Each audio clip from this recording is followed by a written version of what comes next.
भगवान विष्णु जी और माता लक्ष्मी जी की पौराणिक कथा। एक बार भगवान विष्णु जी शेष नाग पर बैठे बैठे बोर हो गए और उन्होंने धरती पर घूमने का विचार मन में किया। वैसे भी कई साल बीत गए थे धरती पर आए और वह अपनी यात्रा की तैयारी में लग गए। स्वामी को तैयार होता देखकर लक्ष्मी माँ ने पूछा, आज सुबह सुबह कहाँ जाने की तैयारी हो रही है? विष्णु जी ने कहा, हे लक्ष्मी, मैं धरती लोक पर घूमने जा रहा हूँ।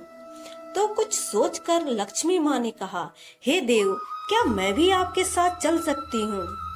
भगवान विष्णु ने 2 पल सोचा, फिर कहा, एक शर्त पर। तुम मेरे साथ चल सकती हो। तुम धरती पर पहुंचकर उत्तर दिशा की ओर बिल्कुल मत देखना। इसके साथ माता लक्ष्मी ने हाँ कह के अपनी बात मनवा ली और सुबह सुबह माँ लक्ष्मी और भगवान विष्णु धरती पर पहुंच गए। अभी सूर्य देवता निकल रहे थे। रात बरसात होकर हटी थी। चारों ओर हरियाली ही हरियाली थी। उस समय चारों ओर बहुत शांति थी और धरती बहुत ही सुंदर लग रही थी। माँ लक्ष्मी मंत्रमुग्ध होकर धरती को देख रही थी और भूल गई कि पति को क्या वचन देकर आई है। चारों ओर देखती हुई कब उत्तर दिशा की ओर देखने लगी, पता ही नहीं चला। उत्तर दिशा में माँ लक्ष्मी को एक बहुत ही सुंदर बगीचा नजर आया और उस तरफ से भीनी भीनी खुशबू आ रही थी और बहुत ही सुंदर सुंदर फूल खिले थे। यह एक फूलों का खेत था और माँ लक्ष्मी बिना सोचे समझे उस खेत में गई और एक सुंदर सा फूल तोड़ लाई। लेकिन यह क्या, जब माँ लक्ष्मी भगवान विष्णु के पास वापस आई तो भगवान विष्णु की आंखों में आंसू थे और भगवान विष्णु ने माँ लक्ष्मी को कहा कि कभी भी किसी से बिना पूछे उसका कुछ भी नहीं लेना चाहिए और साथ ही अपना वचन भी याद दिलाया। माँ लक्ष्मी को अपनी भूल का पता चला तो उन्होंने भगवान विष्णु से इस भूल की माफी मांगी। भगवान विष्णु ने कहा कि जो तुमने भूल की है उसकी सजा तो तुम्हें जरूर मिलेगी। जिस माली के खेत से तुमने बिना पूछे फूल तोड़ा है, यह एक प्रकार की चोरी है। इसलिए अब तुम 3 साल तक माली के घर नौकर बनकर रहो। उसके बाद मैं तुम्हें बैकुंठ में वापस बुलाऊंगा। माँ लक्ष्मी ने चुपचाप सर झुकाकर हाँ कर दी और माँ लक्ष्मी एक गरीब औरत का रूप धारण करके उस खेत के मालिक के घर गई। घर क्या था, एक झोपड़ा था और मालिक का नाम माधव था। माधव की बीवी, 2 बेटे और 3 बेटियां थी। सभी उस छोटे से खेत में काम करके किसी तरह गुजारा करते थे।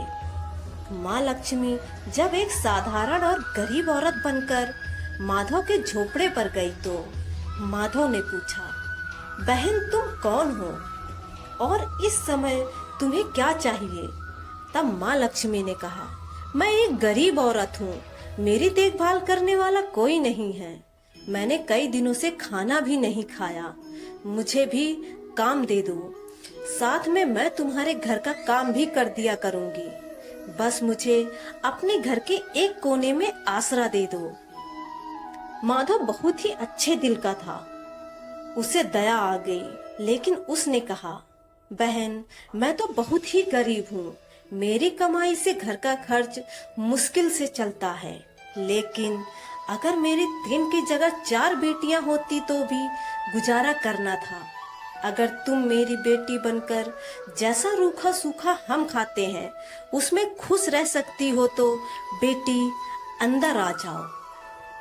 माधव ने माँ लक्ष्मी को अपने झोपड़े में शरण दे दी और माँ लक्ष्मी 3 साल उस माधव के घर पर नौकरानी बनकर रही। जिस दिन माँ लक्ष्मी माधव के घर आई थी उससे दूसरे दिन ही माधव को इतनी आमदनी हुई फूलों से कि शाम को एक गाय खरीद ली।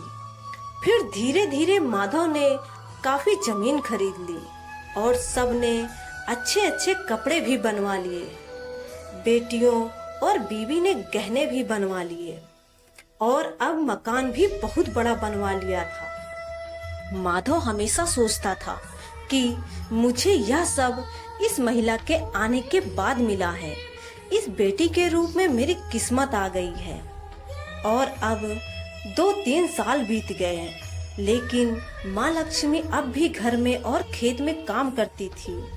एक दिन माधव जब अपने खेतों में काम खत्म करके घर आया तो उसने अपने घर के सामने द्वार पर एक देवी स्वरूप गहनों से लदी एक औरत को देखा। ध्यान से देखकर पहचान गया, अरे यह तो मेरी मुंह बोली चौथी बेटी यानी वही औरत है। और पहचान गया कि यह तो माँ लक्ष्मी है। अब तक माधव का पूरा परिवार बाहर आ गया था और सब हैरान होकर माँ लक्ष्मी को देख रहे थे। माधव बोला, माँ हमें माफ कर दो, हमने तेरे से अनजाने में ही घर और खेत में काम करवाया। हे माँ, ये कैसा अपराध हो गया, माँ हम सबको माफ कर दे।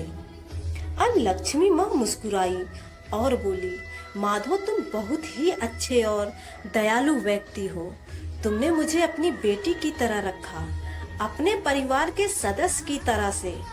इसके बदले मैं तुम्हें वरदान देती हूँ कि तुम्हारे पास कभी भी खुशियों की और धन की कमी नहीं रहेगी।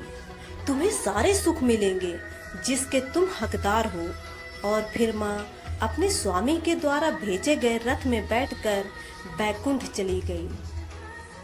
दोस्तों, अगर ये मेरी वीडियो पसंद आई हो तो चैनल को सब्सक्राइब, लाइक और शेयर जरूर करें। धन्यवाद।